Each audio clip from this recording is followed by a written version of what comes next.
تصاویر تلخ و تکان دهنده آخرین روزهای زندگی سلبریتی‌های محبوب ایرانی.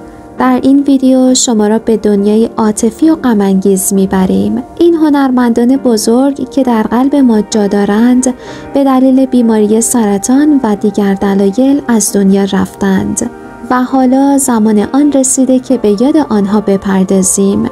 آیا آماده اید تا با حقایق ناگفته و تصاویر شگفت‌انگیز مواجه شوید؟ هر لحظه شما را به یاد زندگی و مرگ چهره‌های محبوب خواهد انداخت. این ویدیو را تماشا کنید تا رازهای تلخ و غم‌انگیز این هنرمندان را کشف کنید. تا انتها با ما باشید. علی انصاریان، شوک ناگهانی. مرحوم علی انصاریان پیشکسوت عرصه ورزش و هنر چند روز قبل از فوتش به علت بیماری کرونا در 43 سالگی از دنیا رفت. این خبر ناگوار جامعه هنری و ورزشی را به شوک فرو برد و یادآور لحظات تلخی شد که هیچ کس انتظارش را نداشت. ناصر ملک مطیعی، وداع با ستاره. ناصر ملک مطیعی، بازیگر پیشکسوت سینما، در تاریخ 4 خرداد 1397 به دلیل مشکلات تنفسی کلیوی در سن 88 سالگی دار فانی را وداع گفت. آخرین تصاویر او روی تخت بیمارستان حسرت و اندوه را در دل طرفدارانش بر جای گذاشت. علی سلیمانی، در کما و واپسین وداع. آخرین ویدیو از علی سلیمانی قبل از مرگ لحظاتی را نشان می‌دهد که او به هوش آمده بود اما به دلیل ابتلا به کرونا به کما رفت و در 21 مرداد 1400 در 50 سالگی درگذشت. این خبر غم بزرگی برای دنیای هنر بود. صدرالدین حجازی، آخرین وداع با بیماری.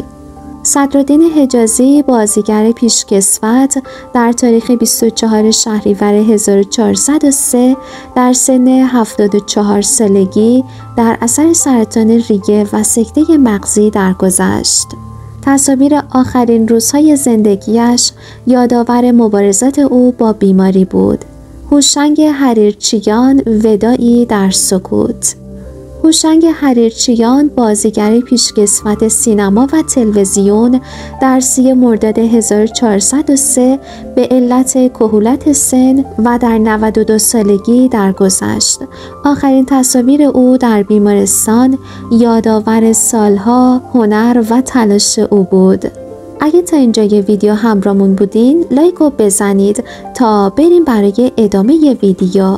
مرتضی پاشایی، صدای خاموش موسیقی پاپ. مرتضی پاشایی، خواننده محبوب موسیقی پاپ، چند روز قبل از مرگش در تاریخ 13 آبان 1393 به علت شرایط وخیم بیماری سرطان معده در بیمارستان بستری شد و صبح روز جمعه 23 آبان در سن 30 سالگی جان به جان آفرین تسلیم کرد. زهره حمیدی، آخرین مبارزه. زهره حمیدی، بازیگر پیشکسوت، پس از چند ماه مبارزه با بیماری سرطان لوزالمعده در تاریخ 4 شهریور 1403 و در سن 67 سالگی از دنیا رفت. آخرین تصاویر او یادآور دلیری و اراده‌اش در برابر بیماری بود. حسام محمودی، نقشی ناتمام. حسام محمودی، بازیگر جوان، در 12 اردیبهشت 1402 بر اثر ایست قلبی و در سن 37 سالگی درگذشت. آخرین تصاویر او از سریال رحیل نشان دهنده ناتمامی نقشی بود که هرگز به پایان نرسید. جمشید مشایخی، یادگار روزهای قدیم. جمشید مشایخی در تاریخ 13 فروردین 1398 در سن 84 سالگی به علت بیماری گوارشی درگذشت. آخرین تصاویر او در بیمارستان یادآور سالها تلاش و هنرمندیش بود. عباس کیارستمی، کارگردان صاحب سبک. عباس کیارستمی، کارگردان مشهور، در تاریخ 14 تیر 1395 به علت سرطان دستگاه گوارشی و خونریزی داخلی در پاریس از دنیا رفت. یاد و خاطره او همیشه در دل سینما دوستان زنده خواهد ماند. آرش میراحمدی، لبخند در یادها.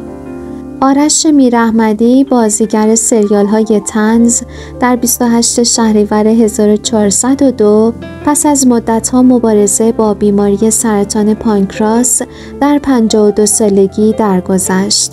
یادش برای همیشه در خاطر طرفدارانش باقی خواهد ماند. زهره فغور صبور، پایان غم‌انگیز. زهره فغور صبور در تاریخ 10 اسفند 1400 به زندگی خود پایان داد. نقش او در سریال بی‌همگان توسط کمند امیر سلیمانی ادامه یافت. یاد و خاطره او در دل طرفدارانش زنده خواهد ماند.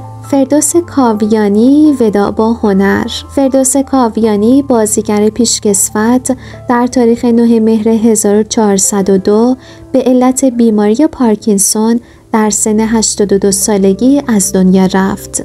تصاویر آخرین روزهای زندگیش نشان دهنده دلسوزی و هنرمندی او بود. امین‌الله رشیدی، صدای قدیمی. امین‌الله رشیدی، خواننده پیشکسوت موسیقی سنتی، در تاریخ 20 مهر 1403 به علت کهولت سن در سن 99 سالگی از دنیا رفت. صدای او همیشه در یاد ما خواهد ماند. رضا داوودنژاد، نقطه پایانی. رضا داوودنژاد، بازیگر سینما و تلویزیون، در تاریخ 13 فروردین 1403 بر اثر عوارض ناشی از عفونت خونی و پیوند کبد در 43 سالگی درگذشت. یادش گرامی باد. عزت‌الله انتظامی، استاد بی زمان. عزت‌الله انتظامی، پیشکسوت سینما و تلویزیون، در تاریخ 26 مرداد 1397 به علت کهولت سن و سکته مغزی در 94 سالگی از دنیا رفت. او همیشه در دل مردم جاودانه خواهد ماند. روح همه این عزیزان شاد و یادشان گرامی باد. شما با آثار کدوم یک از این هنرمندان خاطره دارید؟ به نظرتون جای خالی کدوم یک در عرصه هنر احساس میشه؟ اگر دوست داشتید یک جمله براشون بنویسید و ما رو در کانال خودتون همراهی کنید. ویدیوهای پیشنهادی رو هم مشاهده کنید و با لایک و سابسکرایب از ما حمایت کنید.